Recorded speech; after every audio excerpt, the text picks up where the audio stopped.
sa inyong lahat. Ako po si G. Tanji and welcome to Kababayan Today.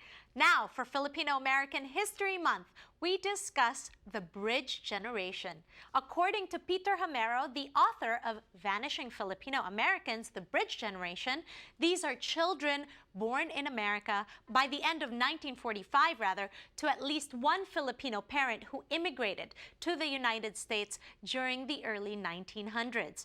Members of the Bridge Generation are the children of the Manong generation that immigrated to the United States by the thousands during 1920 to 1930.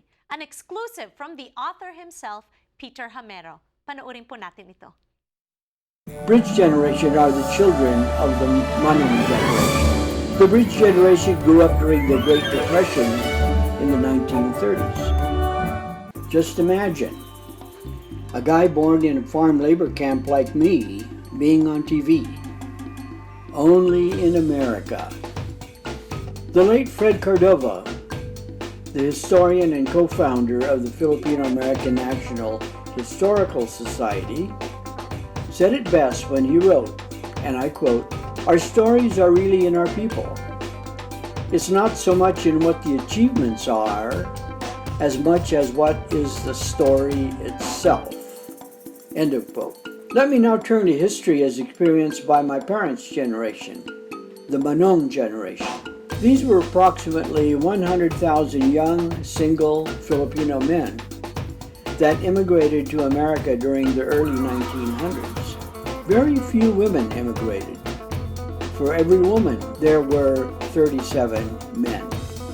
Manongs in the cities mostly worked as domestics, houseboys, elevator boys, waiters, and cooks. But most of the Manong generation were farm workers called sakadas, who first went to Hawaii, where they were recruited to work in the sugarcane and pineapple plantations. Recruiters only targeted the Ilocos and Central Visayas regions of the Philippines because Ilocanos and Visayans were used to doing hard work. Some of the men, for example, had to roughen up their hands with stones so that the recruiters would think that they were used to hard work. In the mid-1920s, many sakadas were forced to leave Hawaii. Because of poor working conditions and low wages, they were blacklisted by the plantation owners. Most went to California and began a migratory existence.